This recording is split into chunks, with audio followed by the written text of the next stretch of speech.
This is the Fredericksburg Neighbors Podcast, the place where local businesses and neighbors come together. Here's your host, Dory Stewart. Welcome back to another episode of the FXBG Neighbors Podcast, where we share the stories of our favorite local brands. I'm excited to introduce you to my guest today. We've got Becky Hamm joining us, and she is with Women Lead Well. Becky, welcome to the podcast. Thanks, Dory. I am very happy to be here. It's nice to see you. Well, I'm really excited about this. You are typically the podcast host asking the questions, so we're flipping the script on you today, and now you get to be the one in the hot seat. So this is going to be a lot of fun. I'm looking forward to it. Thanks. Awesome. So let's start off with sharing with us, what is Women Lead Well? Sure. So Women Lead Well provides leadership that's tailored to women. And there are a few pieces to that. The cornerstone is a one-to-one executive coaching program where I work directly with women to achieve their professional goals. And that could be a woman who wants to work on her executive presence, or maybe communication. Maybe she's received some feedback that her team is unclear about expectations. And so we can dial in clear, consistent communication habits. Maybe she's looking for a career change. 2025 was pretty rough on a lot of people in this region, and a lot of people have had to shift careers for different reasons. And so I can work with women on that. I'm not a career coach, but I can certainly help you plan out your strategy, identify your strengths, and then make the move that is best for you. I've helped a lot of women who are either looking to promote, so looking for that next step of leadership, or maybe they have promoted and they look around and say, oh my goodness, I don't know what to do. And so working with women to help them through that transition so they're confident and comfortable and their teams are successful. So I love that one-to-one executive coaching. I've been certified through the International Coaching Federation to do that work. And it brings me a lot of joy to help women grow professionally and do it in a way that feels good to them. Mm-hmm. From those conversations, I identified that particularly for senior women, and so here I mean 15 plus years of experience, probably a director, a VP, C-suite, that two things. One, it's very lonely in those roles. And the data bears this out, that it's fewer than a third of all VP level positions and higher are held by women. And if you're talking C-suite, you're talking 20-something%. And those numbers have trended down over the past couple of years. So there are fewer women in senior leadership roles today than there was even back in 2022. Wow. And so if you're a woman in one of those roles, you don't have other women oftentimes to bounce ideas off of or troubleshoot challenges. And so a couple of months ago, I founded the Women's Executive Leadership Lab, which is a membership program for women in that demographic. So significant leadership experience, senior level roles.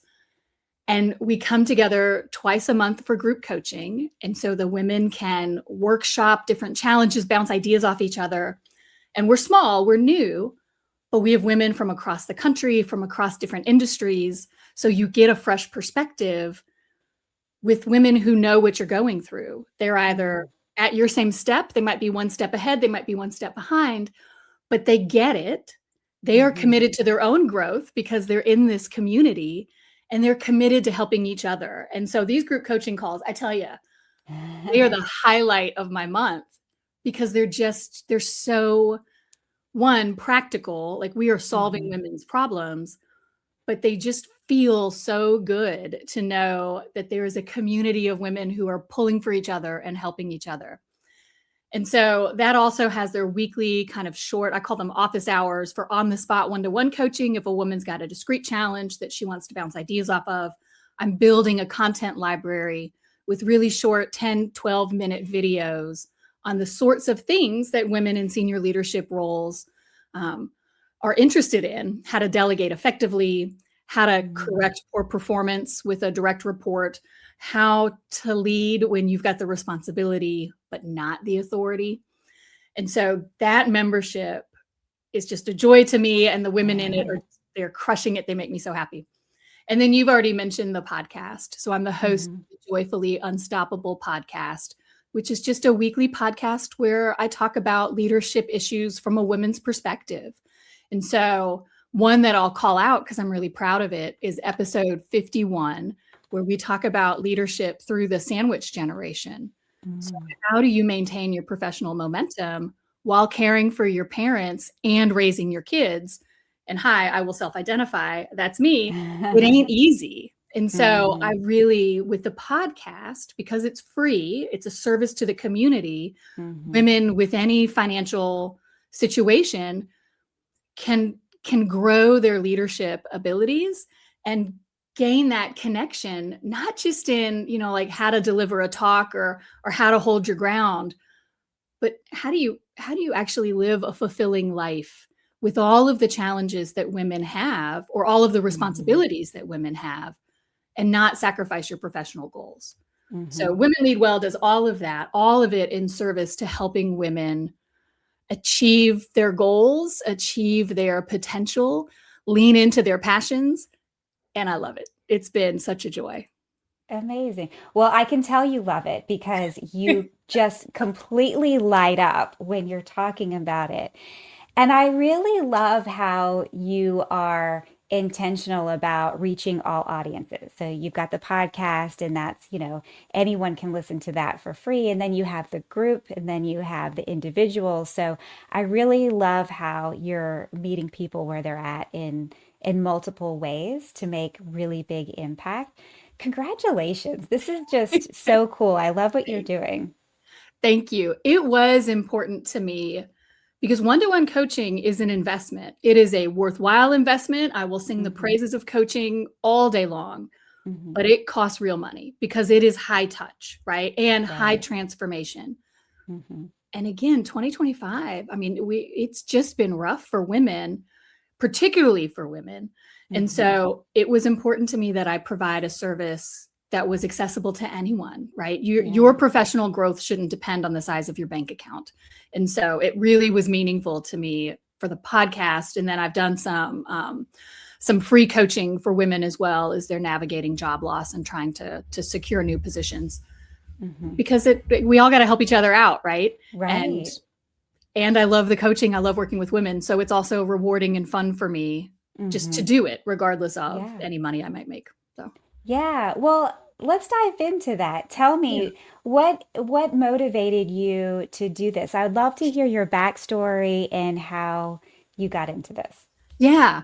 I like to tell people that I'm a little bit like Forrest Gump. Like I just keep going. So just keep running, or Dory, just keep swimming, the other Dory. Right. I did not have a big vision in my life to become an entrepreneur, to launch my first business the year I turned 50. That was not a lifelong dream. I have always been the person who just, what is the next step? I'm going to do the next thing, right? I'm going to go until the job is done. And so that led me into, I earned a PhD at 26, I think I was 25 or 26, doesn't matter. Because you continue your education until you're done with school. And when is that? Well, when you have a doctorate. Okay, great. Not a ton of reflection, but I did it. And that led me into a career in higher education. Okay. Coming up in the DC area in the early 2000s, after 9/11, the war in Iraq, that brought me into the national security space, which brought me to a career serving the Marine Corps as a civilian, but taught with the Marines, worked with the Marines for 15 years, ultimately as the provost of Marine Corps University. So think chief learning officer, $50 million budget, 70,000 students a year spread across 8 different campuses, spread across the globe, 27 educational programs. Like I had 50 people on my team, but was responsible for a couple hundred when you add up all the faculty at all the different locations. It was big. It was juicy. I loved it. And what I realized, the Marines were always phenomenal to me. I always felt respected because that PhD was that meant something to the Marines, that I had something that they didn't have. Many of them didn't have. And they really care about excellence, and the doctorate kind of signifies commitment and excellence. And so I never felt like they didn't take me seriously because I was a woman. But I noticed that there were many women working with me or just in the field at other military organizations that didn't recognize how amazing they were and the quality of the work and the value that they provided. Being in a male-dominated industry, even when you're awesome as a woman, you can hold yourself to that male standard. And then because you're different, you can feel like you're not like matching up. And so that's what brought me to this work. I did a ton of leadership development for Marines. That was my background. And so I said, well, okay, I want to take everything I know about being an effective leader that I have learned in the Marine Corps and that I have taught for the Marine Corps.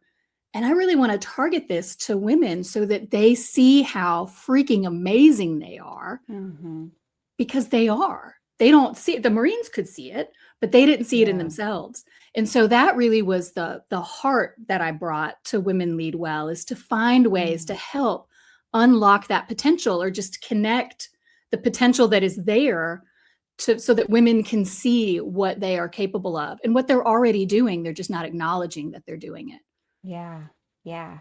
I love it. I love it. And I feel the passion behind it. And I mean, your background clearly backs up everything that you're doing. So congratulations on finding this and starting a new business in the next chapter. I know that that's a challenge in itself. So congratulations on that. And I wonder if there's someone listening right now who is kind of feeling like they're stuck in their leadership. What message would you give a woman listening right now who's kind of like, oh, Becky is speaking my language? What would you say to her?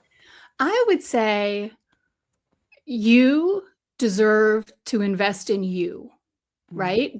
That all of us bring strengths and talents in this world. And so no matter how confident you are in your own individual strengths and talents, I guarantee you they're there, because we all have them. And I guarantee that you, whoever you are, you deserve to cultivate those strengths and talents. Rome was not built in a day. Nobody becomes a confident, capable leader overnight. And so I would say, find that one area where your heart lights up. You said, Dory, that I kind of light up talking about.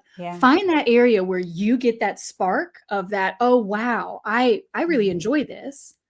And just take one step in that direction. And then you just take another step.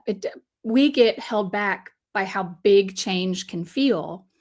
But all change is just one little step after the other. And I would obviously, if anyone wants to think about what those steps could look like for them, I would love to offer them a complimentary coaching call. I'm at Women Lead Well on all platforms. Reach out. Let's set up a Zoom call and let's talk about what that could look like for you. No obligation. I don't do that to sell. Again, I just do that because I love doing this kind of thing. I think it's important for women to really own their potential, own their awesome. Yeah. Powerful message. Thank you for that. Oh, thanks. So those who are interested in connecting with you, you just mentioned your website. Do you have a final message for the listeners? Yeah. So the website is womenleadwell.net. I didn't get the .com, so .net. Okay. But am at Women Lead Well across all platforms. I think the final message that I would leave with women is that we can think of leadership as this very formal kind of, that's what other people do. I'm just living my life. And what I would share is that you are leading your own life, right? You are leading your family. You are leading in your community. And so if leadership feels like something foreign and out there and maybe a little stuffy, I would say it doesn't have to. Think of leadership as how you are leveling up in your life, how you are taking charge of your life or taking charge of your professional life. And what's your next step? Get clear on that next step, take it. And then that's just the process of our entire lives, is getting clear on our next step, taking that next step, reflecting on it, getting clear on the step after that, and moving forward. And at the end of the day, leadership doesn't have to be foreign or challenging or daunting. That's all it is. It's what's the right next step. Let's take it. Let's think about it. And let's take the next step after that. Amazing. Great message. Thank you for that. And if you need help getting clarity on that next step, Becky can help. Thank you, Dory. I love talking with you. Yes. Thank you so much for being my guest on the podcast. Thank you for listening to the Fredericksburg Neighbors Podcast. To nominate your favorite local businesses to be featured on the show, go to fxbgneighborspodcast.com.